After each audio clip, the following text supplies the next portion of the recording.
Hi everyone, Abby here, and welcome back to my channel for Tech Tuesday, or welcome if you're new.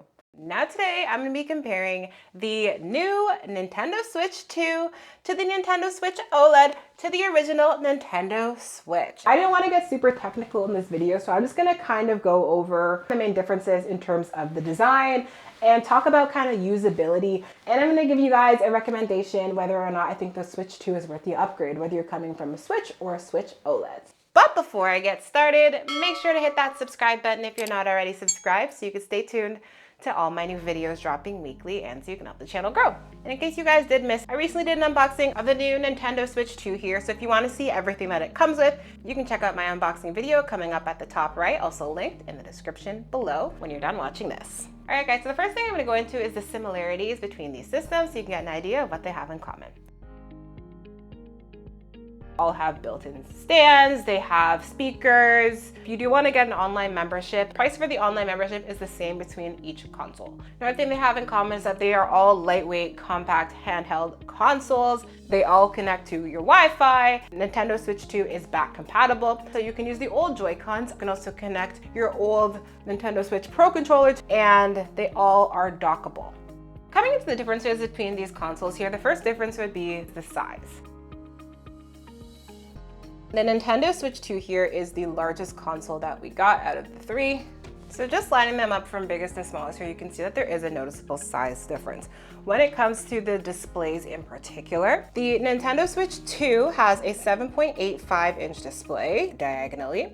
The Nintendo Switch OLED has a 7-inch display, and the Nintendo Switch has a 6.18-inch display. So there's definitely a noticeable difference there when you are playing with them. Alright guys, if you find this video helpful so far, please go ahead and smash that like button for me. I'd really appreciate it. Also, difference in the size of the consoles here. Switch OLED on the top, Nintendo Switch 2 on the bottom. Here we have the original Nintendo Switch on the top, the Switch 2 on the bottom. So something that is noticeable is that the Joy-Cons and the buttons are a lot bigger on the Nintendo Switch 2 compared to the original Nintendo Switch. And I really like the bigger size of the buttons here compared to the previous version. And this one does have the same exact size Joy-Cons that we have on the OLED. So another difference between these is the price. So I've gone ahead and listed the price for all of these versions on screen for you guys, and you'll definitely see that the Nintendo Switch 1, cheapest, and then the Nintendo Switch 2 is the most expensive in that order. Obviously that makes sense. Nintendo Switch was the first one to come out and the newer versions are more expensive. If you're gonna ask me if I think that the Switch 2 is overrated, which a lot of people do think, I don't think it's overrated, but I think it is definitely overpriced. Another difference for prices when it comes to games. The Nintendo Switch games go for $80 Canadian, $60 American, while the Nintendo Switch 2 games go for $110 Canadian and $80 American. So definitely a huge price increase there. So another difference between all of these Nintendo Switches is the design. Nintendo Switch OLED, it has the exact same Joy-Con sizes as we have on the regular Nintendo Switch.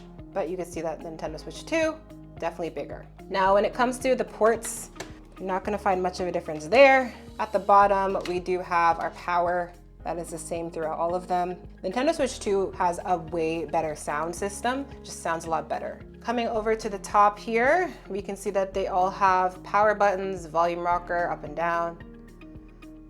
They do have a speaker here. They all have a game card slot at the top as well. And they do have the same type of buttons here, which is the ZL, ZR, L, and R. The new Nintendo Switch 2 does have a built-in mic, which is pretty handy. And it does have that new C button. For online play, you can now chat and talk with people. So I think that is really cool. With the new Joy-Cons here, they do have magnetic connection, which I love. And to remove them, you kind of just press down on this button, pull them out. And then you put them in with, that magnetic connection there. Whereas on the older Switches, the OLED and the regular Switch, you press the button right here to remove it, but it's a sliding mechanism. So this one is something that I don't love. I actually had a Joy-Con kind of break while it was sliding in and out. So I much prefer the magnetic connection, a lot less chance of damage, and it's just faster. Another difference would be the kickstand at the back. So on the Nintendo Switch 2, it's this newly designed one that is quite thin, but it feels very secure. And it goes back real far. And we could have it go kind of right up there. So it is quite adjustable. The Nintendo Switch OLED has a kind of thicker kickstand here, and I find it works really well. And once again, it does go pretty low, so you do have a good amount of viewing angles there. And it is nice and thick, and I actually like the design of this one, maybe even more than the new one. I find if I'm playing like on my lap or something, I find this feels a bit more secure than this one does, just because it's like a lot wider. And finally, on the Nintendo Switch, we have the oldest design there, where this kickstand really just pops out. And it doesn't have that adjustability there where you can kind of like lower and raise it in various angles. But if you did want to just play tabletop, you do have that option there. And this one I find to be the least stable, and it falls over all the time. So that's something that I did want to mention as well. So when it comes to the user experience between all of these, I will say when it comes to like handheld using them, I do find the Nintendo Switch 2 feels the most immersive, and it just feels really good in the hand. Like, it is just so comfortable to hold. It has like a nice weight to it.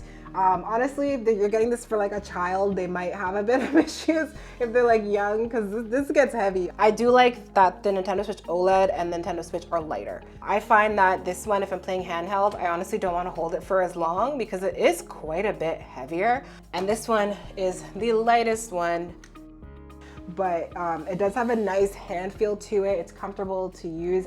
I really like that the display is nice and big. That extra almost inch larger than the OLED does make a difference. It's just very like immersive feeling almost. And the Joy-Cons are a bit smoother. So I definitely think this one has the best in-hand feel. And go ahead and let me know which Nintendo Switch is your favorite. Do you like the Switch 2, the Switch OLED, the Switch, or the Switch Lite? Drop that in the comments below. All right, guys, so if you're asking me whether or not I think the Nintendo Switch 2 is worth it at this time, I would say yes. But I hate the price.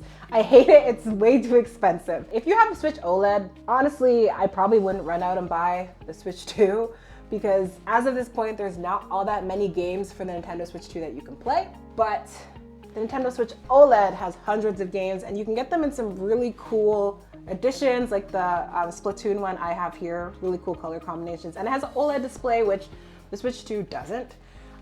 It just has, you know, the 1080, you know, regular display. Now, I think the display looks nice on the Switch 2, but the OLED display, I just like it even more. I also do like that the OLED is a bit lighter in hand, so I'm able to play it for longer, just handheld. If you're someone who does like to play handheld, that could be something, you know, to consider. Or if you're someone who doesn't have any of the Switches, or maybe you just have the original Switch and you want to upgrade to this, I definitely do think it's worth the upgrade over the original Nintendo Switch, because with this, you're getting a better Joy-Con, you're getting longer battery life, I've noticed.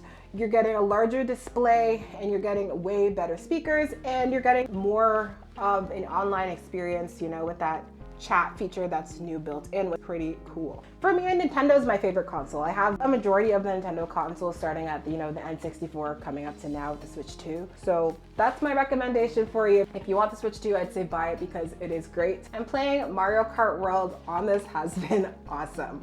Definitely that much better than the original, you know, Mario Kart. If you're someone who wants, you know, the newest, the latest and greatest, you want the most future-proof, get the Nintendo Switch 2. If you're someone who wants a solid system with a lot of game options that comes in at more of affordable price points, that has really good looking display and a better kickstand, then I'd say I'd go for the OLED. If you're someone on more of a budget and you still want to play a huge amount of games, then I would go for the Nintendo Switch, the original there. Honestly, I think they're all great systems. If you want to pick up any of the Nintendo Switches here, I've gone and left some links down in the description for you to use. And if there's anything I missed today that you want to know, go ahead and drop a comment below. I do read all the comments, so I'll definitely get back to you. And that's all I have for today. Thanks for watching, and make sure to like, comment, and subscribe. Bye.